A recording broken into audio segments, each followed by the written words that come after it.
நியூஸ்பிக்ஸ் India நேயர்களுக்கு வணக்கம்.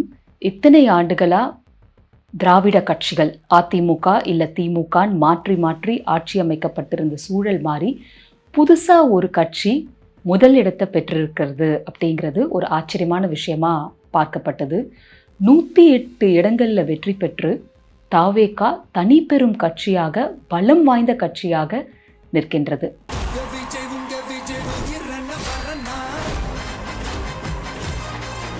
இதில் ஆரம்பத்திலிருந்து தாவேகா தலைவர் சொன்னது என்னன்னாக்கா, எல்லா அரசியல் கணக்கு, கூட்டணி கணக்கு, இந்த மேத்தமேட்டிக் இந்த கால்குலேஷன்ஸ் எல்லாத்தையும் பொய்யாக்கி தாவேகா ஆட்சி அமைக்கும், பெரும்பான்மையோடு ஆட்சி அமைக்கும் அப்படின்னு சொன்னார். அவர் சொன்னதில் கிட்டத்தட்ட பாதிக்கு மேலேயே நடந்துச்சுன்னு சொல்லலாம். அவர் சிங்கிள் லார்ஜஸ்ட் பார்ட்டியாக இருக்கிறதால கண்டிப்பாக அவர் தான் ஆட்சிக்கு ஒரு உரிமையை கேட்க போகிறாரு. ஆனால் 108 இடங்களில் வெற்றி பெற்றிருந்தாலும் மெஜாரிட்டி மார்க்கான 118 தாவேகா தொடலை. தாவேகா ரொம்ப பெஸ்ட் பர்ஃபார்மன்ஸ் கொடுத்துருக்காங்க அப்படின்னாக்கா நம்ம கண்டிப்பாக சென்னை தான் சொல்லணும். சென்னை திமுகவின் கோட்டையாக இருந்த ஒரு இடம். இது வரைக்கும் எம்ஜிஆர் ஆகட்டும், ஜெயலலிதா அவர்களாகட்டும், இவங்க 2 பேருமே சென்னையில் இந்த மாதிரி தாவேகாக்கு கிடைச்ச ஸ்வீப் மாதிரி அவங்க 2 பேருக்கும் கூட கிடைச்சதில்லை. கிட்டத்தட்ட 16 கான்ஸ்டிடியூயன்சிஸ் நம்ம சென்னையில் பார்த்தோம்னாக்கா 14ல் தாவேகா வெற்றி பெற்றிருக்கு. இதில் குறிப்பிட்டு சொல்லும்படியாக மு.க. ஸ்டாலின் அவர்களே கொளத்தூர் தொகுதியில் தூத்து போனது பலருடைய கவனத்தை பெற்றிருக்குன்னு சொல்லலாம். அடுத்தபடியாக உதயநிதி ஸ்டாலின் அவர்கள் வெற்றி பெற்றிருக்கிறாரு. ஹார்பர் தொகுதியில் சேகர் பாபு அவர்கள் வெற்றி பெற்றிருக்காங்க. இவங்க 2 பேர் தான் சென்னை பொறுத்த வரைக்கும் திமுகவில் வெற்றி பெற்றவங்கன்னு சொல்லலாம். AIADMK complete wash out. இதில் ஸ்டாலின் அவர்கள் தோற்றதற்கு என்ன காரணம்? விஜயினுடைய அலை மட்டும்தான் காரணமா, இல்லை வேற என்ன அப்படின்னு பார்க்கும் பொழுது, கொளத்தூர் தொகுதியில் இப்போ இருக்கக்கூடிய திரு சேகர் பாபு அவர்கள் முன்னாள் மந்திரி, அவர் கவனிச்சிட்டு இருந்த அந்த தொகுதியில் அவருக்கு தேவைப்பட்ட ஆட்கள் எல்லாம் அங்கே நிறைய போட்டதால் தலைமைக்கும் அங்கே இருக்கக்கூடிய டிஎம்கே ஃபங்க்ஷனரிஸ்க்கும் ஒரு பெரிய கேப் வந்துடுச்சு. இருக்கிற பிரச்சனைகள் எதையுமே சேகர் பாபுவை மீறி திமுக தலைவரோட கவனத்துக்கு கொண்டு போக முடியாமல் இருந்தது ஒரு பெரிய குறையாக பார்க்கப்படுது. அதோட திமுக தலைவர் பிரச்சாரத்துக்காக தமிழகம் எங்கும் சென்ற வேளையில் அவரோட தொகுதி சரியாக கவனிக்கப்படலை அப்படிங்கிற ஒரு குற்றச்சாட்டும் எழுந்திருக்கு. எழும்பூரில் பரந்தாமன் அவர்களுக்கு சீட்டு மறுக்கப்பட்டது நமக்கெல்லாம் தெரியும். அப்போ கூட சேகர் பாபு அவர்கள் தான் இதுக்கு பின்னாடி இருக்கக்கூடும் அப்படின்ற கருத்தும் பரவலாக பேசப்பட்டது. பரந்தாமன் அவர்கள் இன்று காலையில் ஒரு ட்வீட் போட்டிருக்காரு.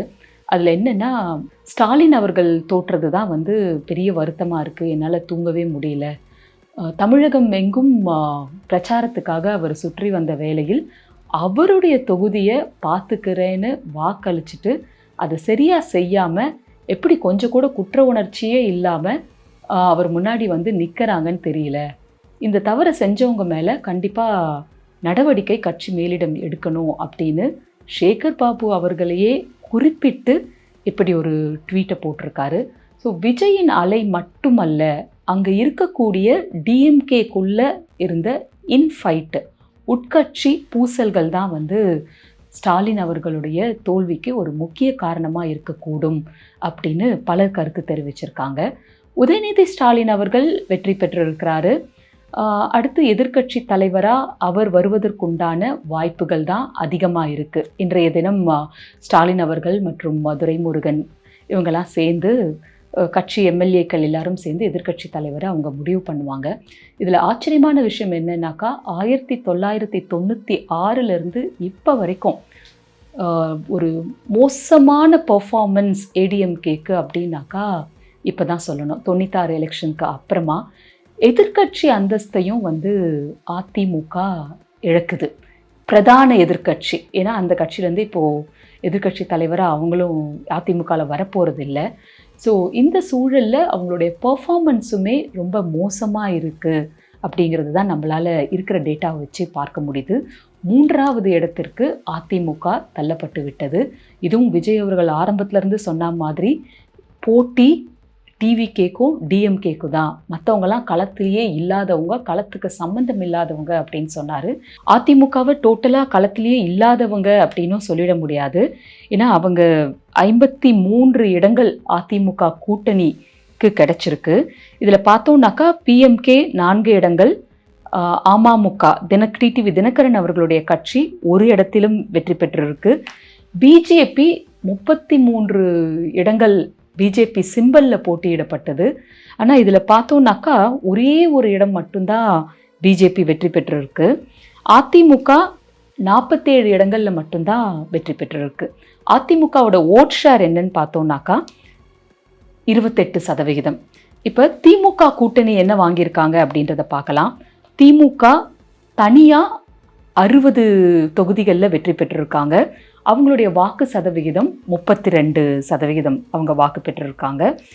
காங்கிரஸ் பார்த்தோன்னாக்கா 28 தொகுதிகளில் போட்டியிட்டாங்க. ஆனால் அவங்க 5 தொகுதிகளில் தான் வெற்றி பெற்றிருக்காங்கன்னு சொல்லலாம். டிஎம்டிகே 1 தொகுதி வெற்றி பெற்றிருக்காங்க, விசிகே 2 தொகுதி, சிபிஐ, சிபிஎம், ஐயுஎம்எல் இவங்க எல்லாருமே தலா 2 தொகுதிகளில் வெற்றி பெற்றிருக்காங்க. இதில் டிவிகே பார்த்தோன்னாக்கா 108 தொகுதிகளில் டிவிகே வெற்றி பெற்றிருக்கு. அவங்களோட ஓட் ஷேர் 35%. 35% வாக்குகள் பெற்று டிவிகே வெற்றி பெற்றிருக்கிற நிலையில் அவங்களுக்கு சீட் கன்வர்ஷன் அந்த அளவுக்கு நடக்கலைன்னு தான் சொல்லணும்.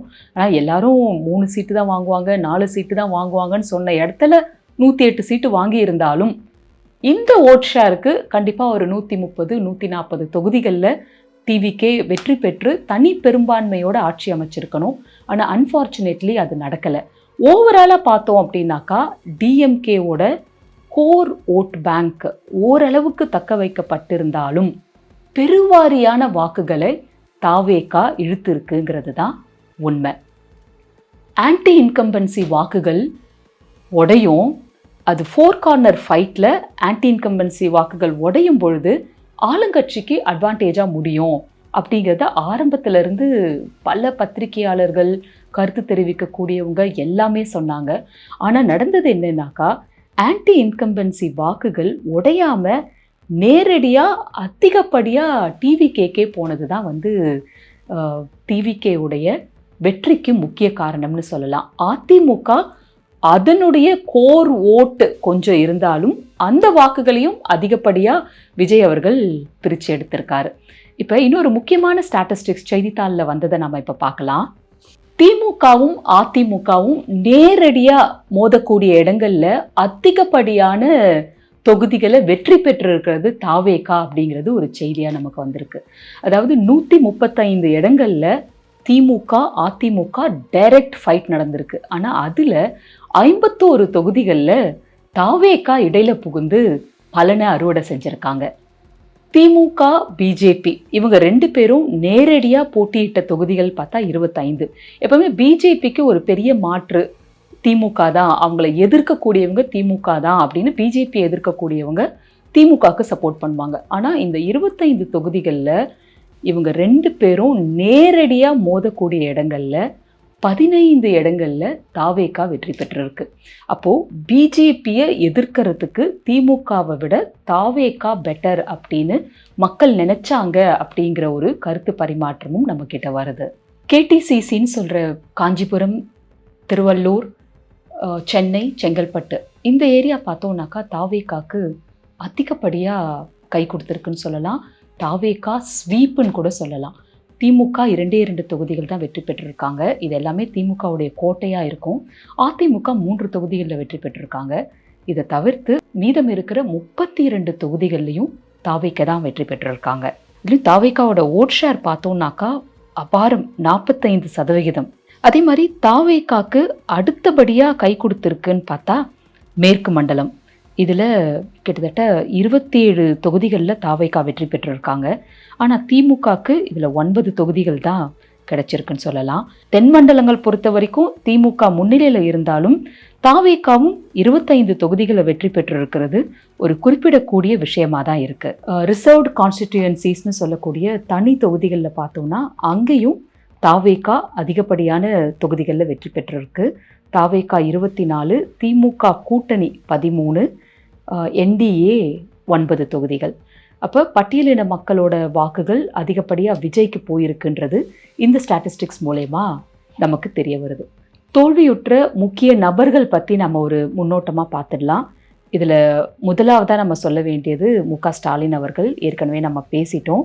வி.எஸ். பாபு அவர் ஏற்கனவே திமுகவில் இருந்து வெளியேற்றப்பட்டவர். அவரிடத்துல 8700 வாக்கு சொச்சங்களில் திமுக தலைவர் தோல்வியுற்றிருக்கிறாரு. அதே மாதிரி துரைமுருகன் அவர்கள் சென்ற முறையே 700 வாக்குகள் சொச்சத்தில் தான் அவர் வெற்றி பெற்றிருந்தார். இந்த முறை அவருக்கு சீட்டு கொடுக்கறதா இல்லையான்னு பல யோசனைகள் கட்சியில் போயிட்டு இருந்தது மாறி கடைசியாக அவருக்கு சீட்டு கொடுக்கப்பட்டது. ஆனால் அவருமே டிவிகே மிஸ்டர் சுதாகர் அவர்கிட்ட 5870 வாக்குகள் வித்தியாசத்தில் தோல்வியை தழுவியிருக்காரு. நயினார் நாகேந்திரன் அவர்கள் பாரதிய ஜனதா கட்சியினுடைய மாநில தலைவர். அவர் கண்டிப்பாக வெற்றி பெறுவார் அப்படின்ட்டு எதிர்பார்க்கப்பட்ட சூழலில் அவருமே 5900 வாக்குகள் சொச்சத்தில் சாத்தூர் தொகுதியில் தோல்வி அடைஞ்சிருக்காரு. பாரதிய ஜனதா கட்சி நம்ம பார்த்தோம்னாக்கா தொடர்ந்து எல் முருகன் அவினாஷி தொகுதியில் தோல்வி, அண்ட் தமிழிசை சவுந்தரராஜன் அவர்கள் மயிலாப்பூர் தொகுதியில் தோல்வியுற்றிருக்காங்க. வானதி அவர்கள் கோயம்புத்தூர் வடக்கு அதுலேயும் அவங்க தோல்வியுற்றிருக்காங்க. திமுகவில் அன்பில் மகேஷ் அவர்கள் திருவெரும்பூர் தொகுதியில் டிவிகேல விஜயகுமார் அவர்கிட்ட 8000 வாக்குகள் சொச்சத்தில் தோல்வி அடைஞ்சிருக்காரு. நமக்கு ஸ்பீக்கராக இருந்த திரு அப்பாவு அவர்கள் அவரும் டாக்டர் சதீஷ் கிறிஸ்டோஃபர் டிவிகே அவர்கிட்ட 12000 வாக்குகள் வித்தியாசத்தில் தோல்வி அடைஞ்சிருக்காரு. பிடிஆர் பழனிவேல் ராஜன் மதுரை மத்திய தொகுதி, அந்த தொகுதியில் எல்லாருமே பெருவாரியாக பேசப்பட்டது பிடிஆர் ஜெயிப்பாரா இல்லை சுந்தர் சி குஷ்புவின் கணவர். ஏன்னா குஷ்பு அவர்களும் அங்கே இறங்கி நிறைய பிரச்சாரம்லாம் பண்ணிட்டு இருந்தாங்க. யார் ஜெயிப்பாங்க அப்படிங்கிறதுல கடும் போட்டி நிலவிட்டு இருந்தது. சுந்தர் சிக்கு தான் எட்ஜ் இருக்கும்ட்டு எல்லாரும் பேசிகிட்டு இருந்த சமயத்தில் மூன்றாவதாக டிவிக்கு ஆள் உள்ள புகுந்து சீட்டை தட்டி தூக்கிட்டாருன்னு தான் சொல்லணும். பிடிஆர் பழனிவேல் ராஜன் அவர்களும் தோல்வியுற்றிருக்கிறார். அடுத்ததாக டிஆர்பி ராஜா கட்டாயம் வெற்றி பெறுவார்னு எதிர்பார்க்கப்பட்ட ஒரு கேண்டிடேட் மன்னார்குடியில் அவர் தோல்வியை தழுவியிருக்காரு. அதுவும் அமமுகவை சார்ந்த எஸ் காமராஜ் அவர்களிடம் தோல்வியை தழுவியிருக்காரு. மிக குறைந்த மார்ஜின் தான் 1566 வாக்குகள் வித்தியாசத்தில் தோல்வி அடைஞ்சிருக்காரு. அதே மாதிரி கீதா ஜீவன் அமைச்சராக இருந்தவங்க தூத்துக்குடியில் டிவிகேவை சார்ந்த ஸ்ரீநாத் அவர்கள்கிட்ட தோல்வி அடைஞ்சிருக்காங்க. திண்டுக்கல் சி ஸ்ரீனிவாசன் அவருமே டிஎம்கேவை சார்ந்த செந்தில்குமார் அவர்கிட்ட தோல்வி அடைஞ்சிருக்காங்க. அமைச்சராக இருந்த KR பெரிய கருப்பன் அவர்கள் ஒரு வாக்கு வித்தியாசத்தில் தோல்வியை தழுவியிருக்காங்க திருப்பத்தூர் தொகுதியில். நிறைய பேருக்கு டெபாசிட் போயிருக்கு. குறிப்பாக ஜெயக்குமார் அவர்கள் ராயபுரம் தொகுதியில் ரொம்பவுமே பாப்புலராக இருக்கக்கூடியவர். அவர் அந்த தொகுதியில் இருக்கிற மக்களுடைய இன் அண்ட் அவுட் பிரச்சனைகள் எல்லாமே அவருக்கு தெரியும். சகஜமாக அவங்க தோளில் கை போட்டு நடக்கக்கூடிய அளவிற்கு எளிமையாக எல்லார்கிட்டையும் பழகக்கூடியவர் அப்படின்னு ஒரு பேர் எடுத்தவர் தான் அவர். ஆனால் அவருக்கு டெபாசிட்டே போயிருக்கு அப்படிங்கிறது ஒரு அதிர்ச்சிகரமான தகவலாக தான் இருக்குது. இப்போ எல்லார் மனசுலையும் இருக்கக்கூடிய கேள்வி என்னன்னாக்கா, ஆரம்பத்தில் இருந்து திமுக வெற்றி பெறும் அப்படின்ற கருத்து மீடியாவில் அதிகப்படியாக சொல்லப்பட்டு வந்தது. ஆல்மோஸ்ட் எல்லா ஒப்பீனியன் போல்ஸும் ஆகட்டும், exit poll, post poll survey, pre poll சர்வேன்னு எல்லாத்தையும் நம்ம அலசி ஆராய்ஞ்சோன்னாக்கா எங்கே எதை மிஸ் பண்ணியிருக்காங்க, மீடியாவையே மக்கள் நம்பாமல் போயிடுவாங்க அப்படின்ற நிலைமை வந்துடுமோன்றது கூட நமக்கு சந்தேகம் வர ஆரம்பிச்சிருக்கு. ஏன்னா டிஎம்கே பெரும்பான்மையாக வருங்கிறது தான் அதிகப்படியான செஃபாலஜிஸ்ட் அவங்களுடைய கருத்தாக இருந்தது. ஆனால் மக்கள் எல்லாரும் கேட்க ஆரம்பித்தாங்க, நாங்கள் எல்லோரும் டிவிகேக்கு தானே சப்போர்ட் பண்ணுறோம், யாரை பார்த்தாலும் டிவிகேக்கு ஓட்டு பண்ணுறேன், டிவிகேக்கு ஓட்டு போடுறேன்னு தான் சொல்கிறாங்க. ஆனால் இந்த கருத்து கணிப்பு நடத்துகிறவங்க எல்லாருமே டிவிகே வராதுன்னு சொல்கிறாங்க. இது என்ன மாயமாக இருக்குது அப்படின்னு சொல்லும்போது எங்கே தப்பு நடந்தது அப்படிங்கிற ஒரு கேள்வி நமக்குள்ளே எழுது. இது விஜயின் அலை அப்படின்னு சொல்லலாமாங்கிற கேள்வி எழுந்திருக்கு. எங்கே பார்த்தாலும் டிவிகேன்னு நிறைய பேர் வாக்கு செலுத்தி இருந்தாலுமே ஏன் டிவிகேயால் மெஜாரிட்டி வாங்க முடியல அப்படிங்கிறது ஒரு கேள்விக்குறியாக இருக்குது. நிஜமாகவே அலையாக இருந்தது அப்படின்னாக்கா கம்ஃபர்டபுளாக 140லேருந்து 150 சீட் விஜய் வாங்கி இருக்கலாம். அதை விஜய் அவர்கள் ஏன் தவற விட்டார் அப்படிங்கிற ஒரு இன்ட்ராஸ்பெக்ஷனுக்கு நம்ம போனோம்னாக்கா, அவர் இன்னும் உழைத்திருந்தால் பல இடங்களில் தமிழகம் முழுவதும் அவர் சென்று விகரஸாக ஒரு கேம்பெயின் பண்ணியிருந்தாருனாக்கா கண்டிப்பாக தாவேகா இதை விட பெருவாரியான வெற்றியை பெற்றிருக்கும். அங்கே தவற விட்டுருக்காங்கன்னு தான் சொல்லணும். விஜய் தனக்காக கேம்பெயின் பண்ணதை விட விஜய்க்காக மக்கள் பண்ண கேம்பெயின் தான் அதிகம். இந்த ஸ்ட்ராட்டஜியை நம்ம பார்த்தோம்னாக்கா திமுக, அதிமுக இவங்க வந்து ட்ரெடிஷ்னல் மெத்தட்ஸ் மரபு வாரியாக கேம்பெயின் பண்ணுற வழியில் தான் அவங்க பண்ணியிருக்காங்க. ஆனால் விஜய் பெருவாரியாக லேட்டஸ்ட்டாக யங்ஸ்டர்ஸை எப்படி கவர் பண்ணுறதுங்கிற வாரியில் டிஜிட்டல் மீடியாவில் இந்த 5.5mm ஸ்க்ரீன் இருந்தால் போகிறோம், அதை வச்சு நம்ம வந்து மக்களை கவர முடியும் அப்படின்ற வகையில் கேம்பெயினை ஹாலோகிராம் மூலயமாவும் டிஜிட்டல் மீடியாவுடைய ப்ராப்பர் யூட்டிலைசேஷன் மூலயமாவும் நடத்தியிருக்காரு. அவர் போய் பேசின நிமிடங்கள் பார்த்தா ரொம்ப கம்மின்னு தான் நாம் சொல்லணும். ஆனால் முதல்வர் ஸ்டாலின் அவர்கள் சொன்ன மாதிரி சக்திக்கு மீறி நான் உழைச்சிருக்கேன் அப்படின்னு சொன்னார். அவரும் உழைச்சாரு, எடப்பாடி அவர்களும் உழைச்சாரு. ஆனால் விஜய் அவர்கள் ஸ்மார்ட்டாக ஒர்க் பண்ணாருன்ட்டு நம்ம எடுத்துக்கலாம். ஏன்னா விஜய் அவர்களுக்காக டிஜிட்டல் மீடியாவில் பாமரர்கள்கிட்ட இருந்து நிறைய போஸ்ட்டும் சப்போர்ட்டும் ஆதரவும், குறிப்பாக குழந்தைகள், விஜய் அவர்கள் மாமாவுக்கு ஓட்டு போட சொல்லுங்கன்னு சொன்ன அந்த ஒரு வார்த்தை குழந்தைகள் மத்தியில் பெருவாரியாக ஈடுபட்டிருக்கு. அந்த லாஸ்ட் மினிட் இன்ஃப்ளூயன்சர்ஸாக குழந்தைகள் நிறைய பேர் இருந்ததால் பழக்கமாக அதிமுகவுக்கும் திமுகவுக்கும் வாக்களிக்கக்கூடியவர்கள் மனம் மாறி குழந்தைகளுக்காக லாஸ்ட் மினிட்ல மாற்றி வாக்கு செலுத்தியிருக்காங்க அப்படிங்கிறதும் ஒரு பேசு பொருளாக ஆயிருக்கு. என்னதான் இரண்டு பெரும் கட்சிகள் பணத்தை வாரி இறைச்சி இருந்தாலுமே பணம் கொடுக்காமல் விஜய் அவர்கள் இந்த அளவுக்கு ஒரு மாபெரும் வெற்றியை பெற்றிருக்கிறாரு. திராவிட கட்சிகள் இதிலிருந்து தெரிந்து கொள்ள வேண்டியது என்ன? வேற இருக்க வேண்டியதா திராவிடம் அப்படின்ட்டுலாம் வந்து நிறைய வீடியோஸ் எல்லாம் நம்ம பார்த்தோம் எலெக்ஷன் கேம்பெயின் அப்போல்லாம். இந்த திராவிட சித்தாந்தம் நமக்கு பல வகையில் உபயோகமாக இருந்திருக்கு. திராவிட கட்சிகள் நம்முடைய டெவலப்மெண்ட்டுக்கு யூஸ்ஃபுல்லாக இருந்திருக்காங்கன்றதில் எந்த மாற்று கருத்தும் இல்லை. அப்படி இருக்கும் பொழுது ரெண்டு கட்சிகள் மேலே ஏன் இந்த சலிப்பு, ஒரு ஃபட்டீக் மக்கள் மனசில் ஏன் வந்தது? பெண்கள், இளைஞர்கள், குழந்தைகள் இவங்களுடைய ஆதரவு மட்டும்தான் விஜய் அவர்களுக்கு இருந்ததா அப்படின்னா இல்லை. அதிகப்படியாக இருக்கக்கூடிய காமன் ஆடியன்ஸ் அவங்க ஒரு மாற்று வேணும் அப்படின்றத நம்பினாங்க. அதற்காக வரப்பட்டது. இப்போ விஜய் அவர்கள் முன்னெடுத்து வச்ச முக்கியமான ஒரு கேம்பெயின் என்னன்னு பார்த்தோம்னாக்கா, ஊழலற்ற ஒரு அரசாங்கத்தை நான் தருவேன், என்கிட்ட வந்து இதுக்கப்புறம் நான் வந்து பணம் சேர்க்கணுன்ற அவசியம் இல்லை, நான் எல்லாத்தையும் பார்த்துட்டேன் அப்படின்னு சொன்ன ஒரு கேம்பெயின் எடுபட்டிருக்குன்னு நம்ம சொல்ல முடியும். ஏன்னா வேற எந்த கட்சியாலையும் ஊழல் இல்லாமல் நான் ஒரு அரசாட்சியை கொடுப்பேன் அப்படின்னு சொல்ல முடியலை. இரண்டு மாபெரும் திராவிட கட்சிகளும் அதை சொல்ல தவறின அப்படின்னு தான் நம்ம சொல்லணும். அந்த பாயிண்ட்டை விஜய் அவர்கள் ரொம்ப அழகாக பிடிச்சிருக்காரு. ஸோ திராவிட கட்சிகளின் தோல்வி, குறிப்பாக திமுகவின் தோல்வி, விஜய் அவர்களின் வருகை ஒன்று. இன்னொன்று, திமுக பொறுத்த வரைக்கும் ஆன்டி இன்கம்பன்சி வேவை அவங்க கணிக்க தவறிட்டாங்கன்னு சொல்லலாம். அதிகப்படியாக ஆன்டி இன்கம்பன்சி இருந்திருக்கு, பெண்களுக்கு பாதுகாப்பு இல்லை, லா அண்ட் ஆர்டர் சரியில்லை அப்படின்ற பிரச்சாரமும் எல்லார் மத்தியிலையும் இருந்திருக்கு அப்படிங்கிறது உண்மை. அதை கணிக்க தவறினார்கள்னு நம்ம சொல்லலாம். திமுக அதிகப்படியாக அவங்க கொண்டு வந்த திட்டங்கள் மேலே நம்பிக்கை வச்சாங்க. மாதம் ஊக்கத்தொகை பெண்களுக்கு உரிமை தொகையாக கொடுத்ததாகட்டும், தோழிகள் ஸ்கீமு, அப்புறமா புதுமை பெண் திட்டம், இலவச பஸ் டிராவல், இப்படி பல விஷயங்கள். இதை தவிர்த்து பல வெல்ஃபேர் ஸ்கீம்ஸ் ஸ்டாலின் அவர்கள் பார்த்தோம்னாக்கா கடந்த ஓராண்டாக தொடர்ந்து அறிவிப்பு செஞ்சுட்டே தான் இருந்தார். நான் முதல்வன் திட்டம், இப்படி பல திட்டங்களால் நிறைய பேர் பயனடையவும் செஞ்சாங்க. அதில் அவங்களுக்கு இருந்த நம்பிக்கை இந்த ஆன்டி இன்கம்பன்சி வேவை கணிக்க தவறிட்டாங்கன்னு சொல்லலாம். கேம்பெயின் சரியானதா இல்லையோ அப்படிங்கிற சந்தேகம் நமக்கு வருது. ஏன்னா டெல்லியை அவர் ஒரு ஸ்ட்ராங் எனிமியாக ஃபிக்ஸ் பண்ணும்போது இங்கே பக்கத்துலேயே இருக்க தாவேக்காவை கொஞ்சம் அலட்சியமாக விட்டுட்டாங்களோ அப்படிங்கிற ஒரு கேள்வி நமக்குள்ளே எழுது. ஏன்னாக்கா திமுகவும் சரி அதிமுகவும் சரி விஜயை பேரை சொல்லியோ இல்லை நேரடியாக அட்டாக் பண்ணியோ நம்மளே வளர்த்து விட்ட மாதிரி ஆக வேண்டாம், இக்னோர் பண்ணிட்டு போகலாம் அப்படிங்கிற ஒரு ஸ்ட்ராட்டஜியை தான் கையாண்டாங்க. கடைசி வரைக்கும் திமுக தலைவர் விஜயோட பேரை சொல்லி எந்த விமர்சனமும் வைக்கலை.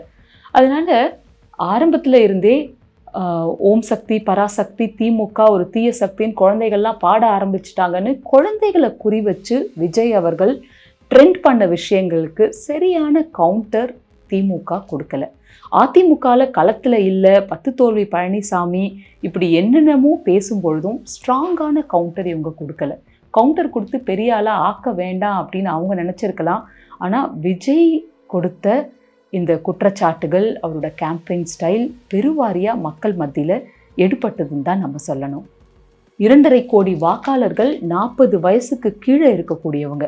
இவங்களை பெருவாரியாக தாவேகா அட்ராக்ட் பண்ணியிருக்குன்னு சொல்கிறாங்க. இதுக்கு எப்படி கவுண்டர் கொடுக்க போகிறாங்க திமுகவில்? இனி வரக்கூடிய காலங்களில் இது ஃபைட் உதயநிதி வெர்சஸ் விஜய் இப்படி தான் போக போகுது. சட்டமன்றத்தில் விஜயை உதயநிதி எப்படி எதிர்கொள்ள போகிறாரு, இளைஞர்களை எப்படி திமுகவை நோக்கி இழுக்க போகிறாரு அப்படிங்கிறது ஒரு பெரிய சவாலாக தான் இருக்க போகுது.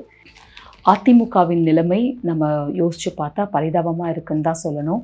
எத்தனை தோல்வி கண்டாலும் ஃபீனிக்ஸ் பறவை போல எழுந்து வந்து நம்ம கட்சி பணியாற்றணும் அப்படின்னு எடப்பாடி அவர்கள் சொல்கிறாரு. ஆனால் இந்த ரேஸ்லேயே எலிமினேட் ஆன ஒரு சூழல் தான். பிரதான எதிர்க்கட்சி அப்படிங்கிற ஒரு அந்தஸ்தையும் அதிமுக இழக்குது. இதற்கப்புறமா அதிமுக எப்படி சவால்களை சந்தித்து கட்சி உடையாமல் அவங்க பார்த்துக்க போகிறாங்க அப்படிங்கிறதும் ஒரு பெரிய விஷயமா கவனிக்கப்பட்டுட்டு வருது. இப்போ விஜய் அவர்கள் ஆட்சிக்கு உரிமை கோருவதில் எந்தவித தடங்களும் இருக்க போகிறதில்ல. கவர்னர் அவர்கள் வந்துட்டார் அப்படின்னாக்கா 108 மெஜாரிட்டி இருக்கிறதால அவர் போய் கேட்கலாம். ஆனால் 118 அவருக்கு வேண்டிய எண்கள் கிடைக்குமா அப்படிங்கிறது ஒரு கேள்விக்குறி. ஆல்ரெடி அன்புமணி ராமதாஸ் பாமகவோட அவங்க பேச்சுவார்த்தை நடத்துகிறாங்க. ஆனால் சௌமியா ராமதாஸ் அவர்களுக்கு துணை முதல்வர் பதவியும், விஜய் அவர்கள் 2 தொகுதியில் போட்டியிட்டதில் எப்படி ஒரு தொகுதி அவங்க ரிசைன் பண்ணணும், அந்த தொகுதியுமே வந்து பை எலெக்ஷனில் பாமகக்கு வாய்ப்பும் கொடுக்கணுன்ற மாதிரி டிமாண்ட்ஸ் வைக்கப்பட்டதாகவும் விஜய்க்கு அதில் திருப்தி இல்லைன்னு சொல்லப்படுது. அடுத்து திமுகவுடைய கூட்டணி கட்சிகளை குறி வச்சு இந்த 10 சீட்டை எப்படி தன் பக்கம் இழுக்கலாம் அப்படிங்கிற ஸ்ட்ராட்டஜியை விஜய் கட்சியை சார்ந்தவர்களும் விஜயும் முன்னெடுப்பு செய்வார்கள். ஆனால் இதில் இன்னொரு பாசிபிலிட்டிஸும் இருக்குது. கவர்னரை சந்தித்து பெரும்பான்மை, அதாவது 108 அதிகப்படியான தொகுதிகள் இருக்குன்ற ரீதியில் அவர் பதவி ஏற்கலாம். அப்புறமா இன்னொரு சாத்தியக்கூறும் இருக்குது. கவர்னரை சந்தித்து விஜய் அவர்கள் கட்டாயம் பதவி ஏற்கலாம். ஆனால் பதவி ஏற்றதுக்கு அப்புறம் மோஷன் ஆஃப் கான்ஃபிடென்ஸ், அவருடைய பெரும்பான்மையை நிரூபிக்கணும். அப்படி பெரும்பான்மையை நிரூபிக்கும் பொழுது அந்த சமயத்தில் அவையில் எத்தனை பேர் இருக்காங்க? இப்போ 234 பேர் இருக்காங்கன்னு வச்சுக்கோங்களேன். ஒரு 200 பேர் தான் அன்னைக்கு அந்த அவையில் இருக்காங்கன்னாக்கா மெஜாரிட்டி யாருக்கு அந்த சமயத்தில் இருக்கோ அவங்க ஆட்சி அமைக்கலாம். இப்படி ஒரு சூழலும் இருக்கும். அதனால் விஜய் அவர்களுக்கு பெருசாக எந்தவித பிரச்சனையும் இருக்காது ஆட்சி அமைக்கிறதுல அப்படின்னு தான் நமக்கு என்ன தோணுது. திமுக கூட்டணி கட்சிகளில் பலர் அதிருப்தியாக இருந்ததும் நமக்கு தெரியும். அதில் எத்தனை பேர் விஜயோட சேர போகிறாங்கங்கிறது தெரியல. ஆனால் இது ஒரு கம்ஃபர்டபுளான ஒரு ஆட்சியாக இருக்குமான்னா அது இருக்காது. ஏன்னா விஜய் ஒரு 130 140 சீட் வின் பண்ணியிருந்தாரு அப்படின்னா எந்தவித பிரச்சனையும் இல்லாமல் ஆட்சி நடத்த முடியும். அது இல்லாத பட்சத்தில் 5 ஆண்டுகளுமே ஒரு பதற்றத்தோடு தான் இது நகரும் அப்படின்னு நம்ம சொல்ல முடியும். விஜய் அவர்கள் மேற்கொண்ட ப்ராமிசஸ் எக்கச்சக்கம். இத்தனை மக்கள் விஜயை மட்டுமே நம்பி கூட்டணி இல்லாத பட்சத்திலும் விஜய் கேம்பெயின் பண்ணலை, கேண்டிடேட்ஸை இன்ட்ரடியூஸ் பண்ணலை, கேண்டிடேட்ஸ் யாருன்னே தெரியாது. அப்படி இருந்த போதிலும் இவ்வளோ பேரை வெற்றி பெற வச்சுருக்காங்கன்னாக்கா ஒரு மாற்று வேணும். விஜய் பண்ண ப்ராமிசஸ் எல்லாத்தையும் அவர் நிறைவேற்றணும் அப்படின்ற எதிர்பார்ப்பு தான். இதுக்கப்புறம் ஒரு சவால் நிறைந்ததா விஜய் அவர்களுக்கு இருக்க போகுதுங்கிறது தான் உண்மை. ஏன்னா அவர் கொடுத்த போல் ப்ராமிசஸ் நிறைவேற்றுவதற்கு பல லட்சம் கோடிகள் தேவைப்படுது.